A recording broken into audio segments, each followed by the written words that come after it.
Assalamualaikum warahmatullahi wabarakatuh. Selamat siang. Yang saya hormati Bapak Dr. Irwanto MPD selaku dosen pembimbing 1, Ibu Elsa Ferananda MSI selaku dosen pembimbing 2, Ibu Dr. Randa Tritiatma MSI selaku dosen pengampu mata kuliah seminar praskripsi, Bapak Profesor Dr. Ucu Cahyana MSI selaku dosen penguji 1, Ibu Dr. Vera Kurnia Dewi MSI selaku dosen penguji 2, serta rekan-rekan semua yang telah hadir dalam seminar kali ini.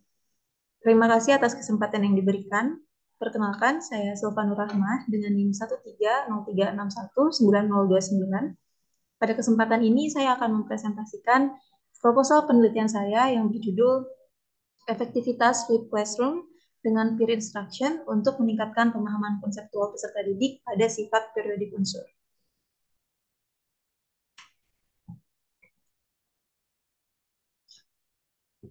Pembahasan kali ini yang pertama ada pendahuluan, yang berisi latar belakang, rumusan masalah, serta tujuan penelitian. Kemudian ada kajian pustaka yang berisi deskripsi konseptual, kerangka berpikir, serta hipotesis penelitian. Kemudian ada metodologi penelitian yang berisi tujuan operasional, tempat dan waktu penelitian, metode penelitian, rancangan perlakuan, teknik pengumpulan data, instrumen, hipotesis statistik, serta teknik analisis data. Yang pertama ada pendahuluan.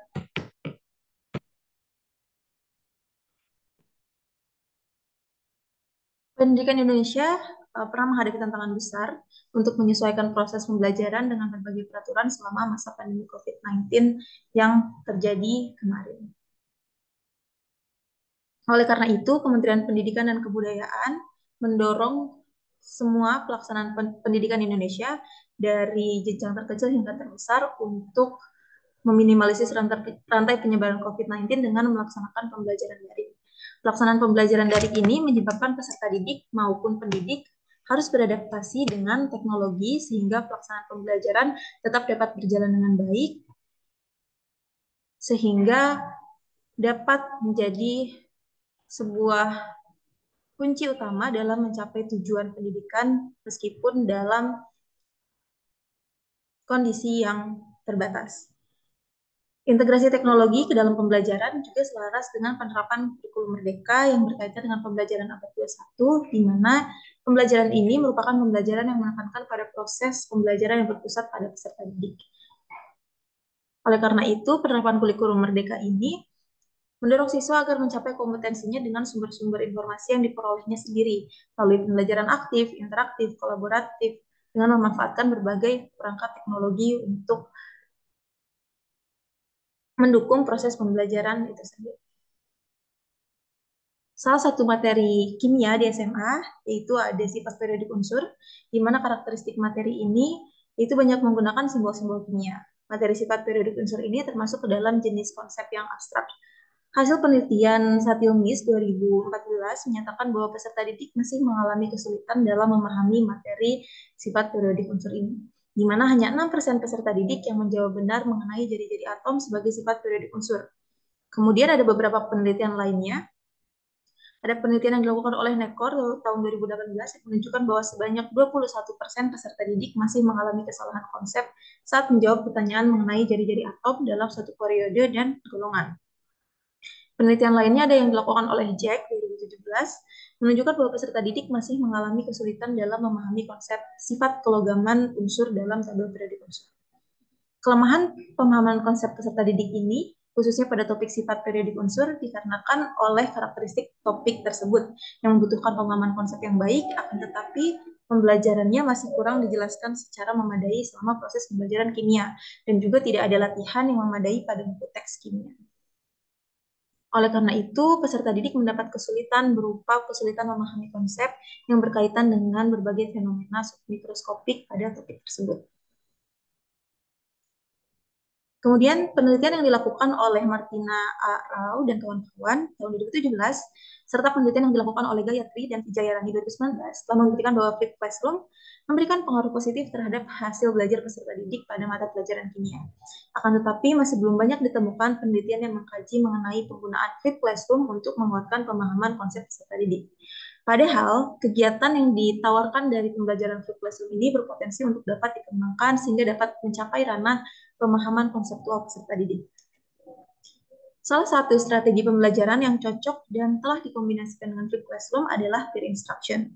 Peer instruction ini diperkenalkan oleh seorang profesor dari Harvard University, yaitu Prof. Mazur, di mana dalam peer instruction ini terdapat konsep tes yang dapat membantu untuk mengatasi kesulitan peserta didik dalam memahami konsep suatu materi. Akan tetapi, sayangnya belum banyak dilakukan penelitian yang mengkaji penggunaan flipped classroom dengan peer instruction untuk meningkatkan pemahaman konseptual siswa, dan belum ada yang mengkaji penggunaan kedua strategi tersebut untuk meningkatkan pemahaman konseptual siswa pada topik sifat periodik unsur. Oleh karena itu, penelitian ini perlu dilakukan karena melihat masih kurangnya pemahaman konsep peserta didik pada topik sifat periodik unsur, serta adanya potensi dalam upaya meningkatkan pemahaman konseptual peserta didik pada saat menggunakan pembelajaran flipped classroom. Hal yang membedakan penelitian ini ialah pada penelitian ini, peneliti memvariasikan antara strategi flipped classroom sebagai upaya untuk menjadikan kegiatan belajar di sekolah menjadi efektif dengan cara mengkombinasikannya dengan strategi peer instruction untuk mengatasi kesulitan peserta didik memahami konsep kimia, khususnya pada materi sifat periodik unsur, yaitu dengan memanfaatkan konsep tes yang terkandung dalam peer instruction tersebut.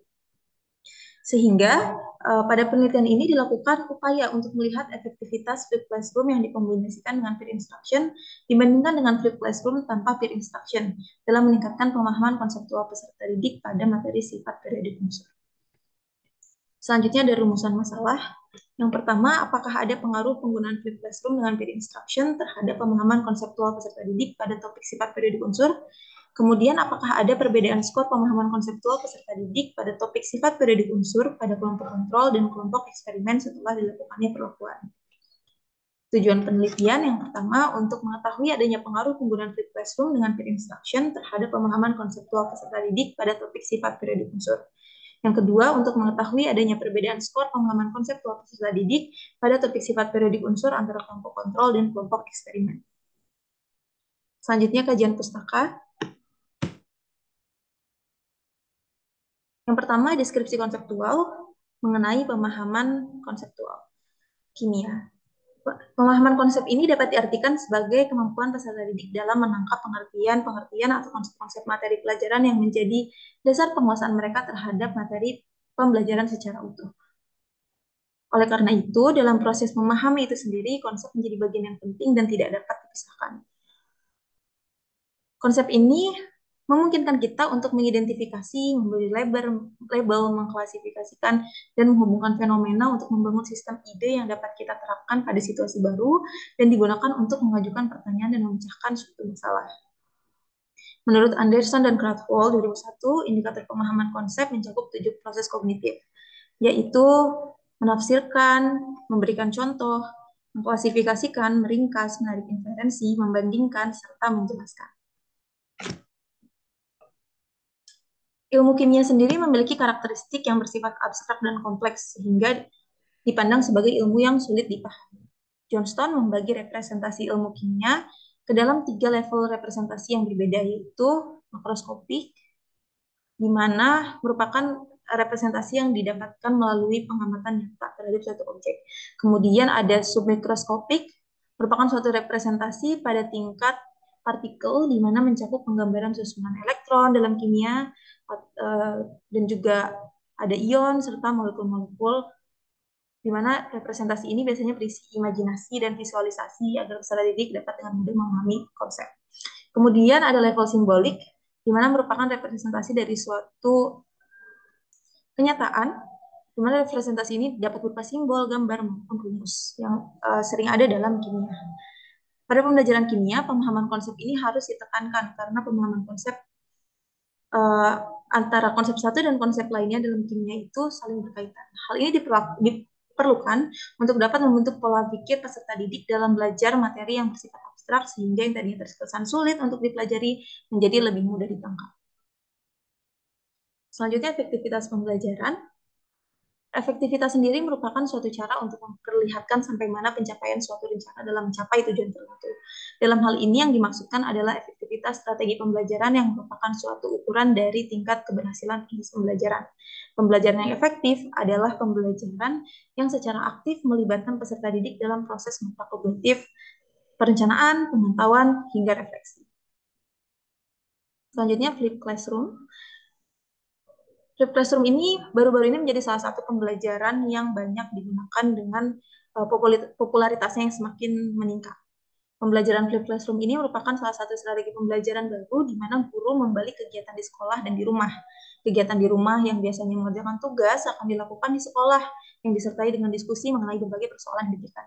Kegiatan di sekolah yang biasanya mempelajari materi melalui ceramah guru, hal ini akan dipelajari oleh siswa di rumah. Flipped Classroom ini terbagi ke dalam 3 langkah, yaitu before class, during class, dan after class.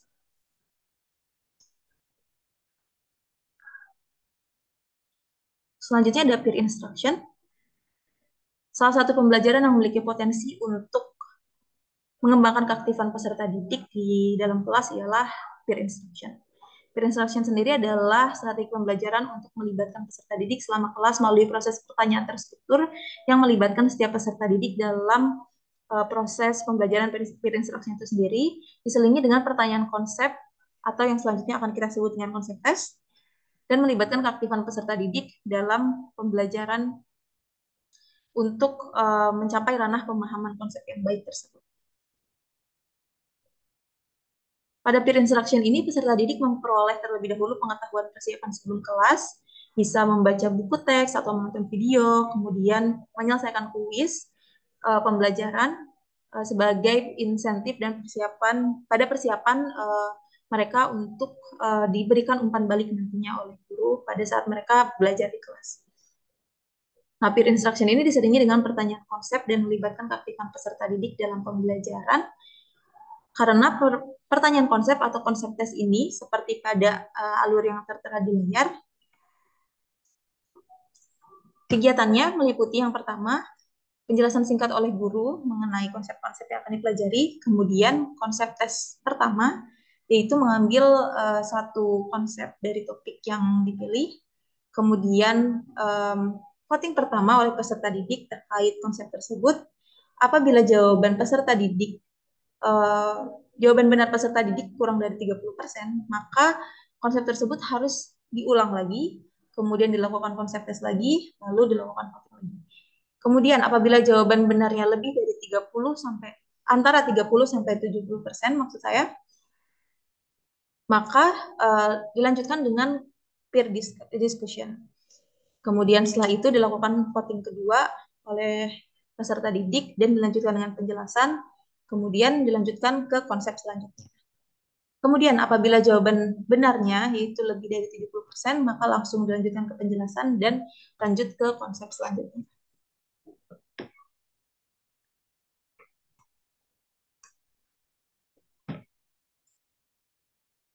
Selanjutnya, karakteristik materi sifat periodik unsur.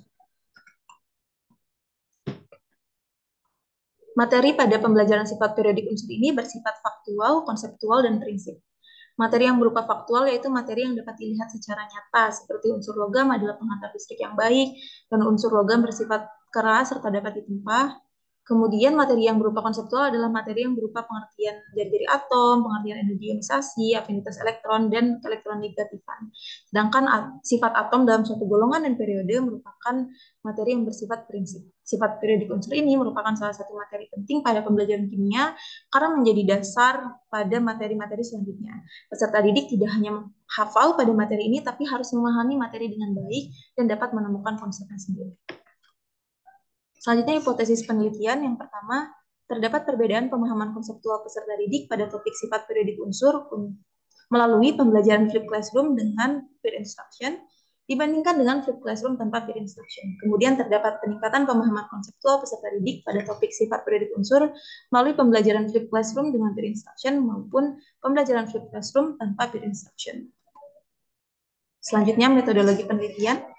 Tujuan operasionalnya yaitu melalui penelitian ini dilakukan upaya untuk menggunakan flipped classroom dengan peer instruction untuk mengajar peserta didik tentang konsep kimia pada topik sifat periodik unsur, serta mengetahui bagaimana efektivitas penerapan pembelajaran flipped classroom dengan peer instruction dalam meningkatkan pemahaman konsep peserta didik kelas 10 pada topik sifat periodik unsur. Tempat dan waktu penelitian. Penelitian ini dilaksanakan di sebuah sekolah menengah atas negeri di Kota Bekasi.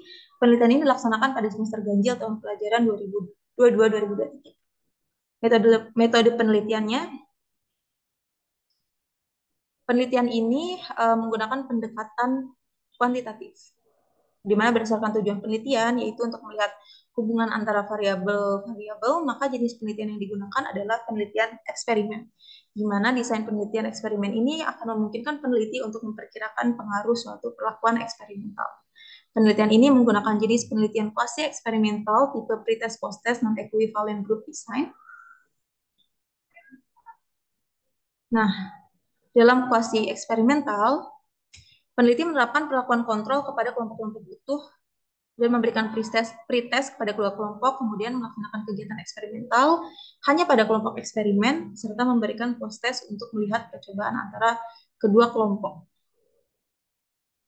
Kemudian, hasil penelitian dapat diketahui dari hasil pretest dan post-test yang diberikan. Di layar terdapat gambar dari desain penelitiannya, di mana O1 merupakan pretest untuk kelompok eksperimen, O2 merupakan post-test untuk kelompok eksperimen, dan X1 merupakan perlakuan untuk kelompok eksperimen, yaitu penggunaan flip classroom dengan peer instruction. Kemudian O3, pretest untuk kelompok kontrol, O4, post-test untuk kelompok kontrol, X2 adalah treatment atau perlakuan untuk kelompok kontrol, yaitu pembelajaran flip classroom tanpa peer instruction. Kemudian rancangan perlakuan.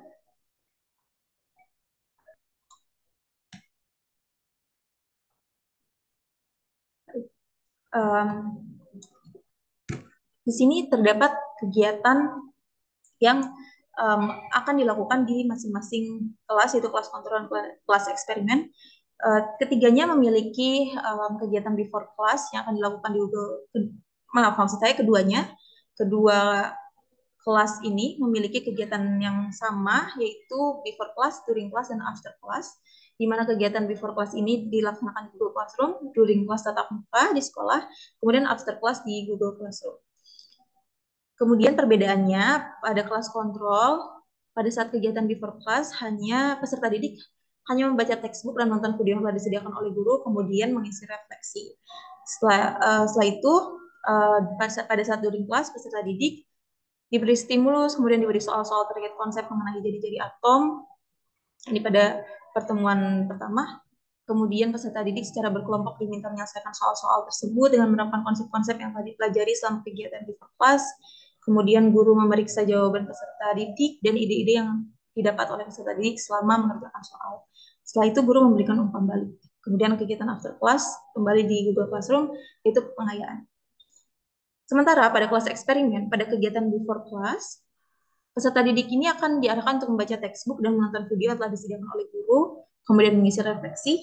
Di sini, peserta didik akan dilanjutkan dengan kegiatan mengisi evaluasi dan mengajukan konsep apa yang menurut mereka paling penting untuk dipelajari saat kelas tatap muka. Nah, kegiatan ini akan digunakan oleh guru nantinya sebagai dasar pembuatan konsep tes, di mana nantinya guru akan tahu kelemahan siswa berada pada konsep-konsep spesifik yang mana, dan siswa pun bisa tahu kelemahan mereka sendiri setelah melakukan kegiatan di kelas ini. Kemudian pada saat during kelas atau tatap muka, peserta didik pertama-tama akan diberikan stimulus dan juga guru memberikan ceramah interaktif singkat terkait konsep yang akan dibahas. Kemudian peserta didik dilibatkan dalam kegiatan peer instruction. Peer instruction sendiri ini terdiri dari diberikannya konsep tes pada peserta didik, kemudian setiap tes tersebut dikumpulkan jawabannya menggunakan ABCD flashcard, kemudian guru akan meninjau jawaban peserta didik dengan ketentuan yang sesuai dengan workflow konsep tes yang sudah dipaparkan sebelumnya tadi. Kemudian di kegiatan after class, peserta didik akan diajak untuk meninjau kembali jawaban-jawaban benar dari konsep tes yang telah diberikan dan mereka kerjakan, kemudian dilakukan pengayaan. Kemudian populasi dan sampel. Populasinya ini merupakan peserta didik kelas 10 di suatu sekolah menengah atas negeri di Kota Bekasi. Pada tahun ajaran 2022-2023 sebanyak 2 kelas, yaitu kelas 10-8 dan kelas 10-4. Pada penelitian ini, sampel yang diambil terdiri dari 2 kelas, 10-8 sebagai kelas eksperimen dengan 33 peserta didik, 15 orang laki-laki dan 18 orang perempuan, serta kelas 10-4 sebagai kelas kontrol dengan 34 peserta didik, yaitu 16 orang laki-laki dan 18 orang perempuan dengan rentang usia peserta didik 15 sampai 16 tahun. Pengambilan sampel pada penelitian ini yaitu dengan menggunakan pervasive sampling. Teknik pengumpulan data yang digunakan untuk mengetahui pemahaman konsep peserta didik adalah tes konsep sifat periodik unsur yang dibuat sendiri oleh peneliti. Tes terdiri dari 25 soal dengan 5 alternatif jawaban A, B, C, D, dan E. Kemudian instrumen penelitian. Instrumen dalam penelitian ini diuji dulu menggunakan validitas isi atau content validity dengan menyusun instrumen penelitian berdasarkan teori yang relevan. Kemudian validitasnya ini akan diuji dengan konsultasi ahli atau expert judgment. Hasil pengujian oleh ahli ini kemudian dihitung menggunakan koefisien validity ratio dan content validity index. Uji coba instrumen dilakukan kepada 33 orang peserta didik di kelas 10-6 di suatu sekolah menengah atas negeri di Kota Bekasi. Kemudian pengujian validitas instrumen pemahaman konseptual sifat periodik unsur ini menggunakan rumus korelasi poin biserial. Pengujian reliabilitasnya menggunakan rumus KR20. Selanjutnya dilakukan perhitungan daya pembeda dan perhitungan tingkat kesulitan.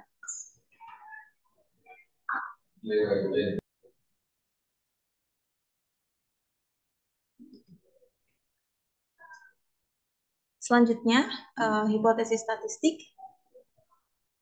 Yang pertama, hipotesis statistik untuk pretest dan post-test, di mana H0 yaitu tidak terdapat hubungan positif yang signifikan antara rata-rata pemahaman konseptual peserta didik pada topik sifat periodik unsur sebelum dan setelah perlakuan. Sementara HA, hipotesis alternatifnya, terdapat hubungan positif yang signifikan antara rata-rata pemahaman konseptual peserta didik pada topik sifat periodik unsur sebelum dan setelah perlakuan. Kemudian hipotesis untuk pemahaman konseptual peserta didik pada topik sifat periodik unsur antara kelas eksperimen dan kelas kontrol. H0-nya tidak terdapat hubungan positif yang signifikan antara rata-rata pemahaman konseptual peserta didik pada topik sifat periodik unsur kelas eksperimen dan kelas kontrol. HA-nya terdapat hubungan positif yang signifikan antara rata-rata pemahaman konseptual peserta didik pada topik sifat periodik unsur kelas eksperimen dan kelas kontrol. Teknik analisis data yang digunakan, di mana data yang diperoleh ini akan dianalisis dengan menggunakan statistik parametris yaitu uji T. Sebelumnya, sebelum uji T dilakukan ini, dilakukan dulu uji prasyarat dengan menggunakan uji normalitas Kolmogorov-Smirnov dan uji homogenitas Levin. Kemudian uji T yang dilakukan ini merupakan independent t-test dan priority test. Sekian presentasi dari saya. Terima kasih.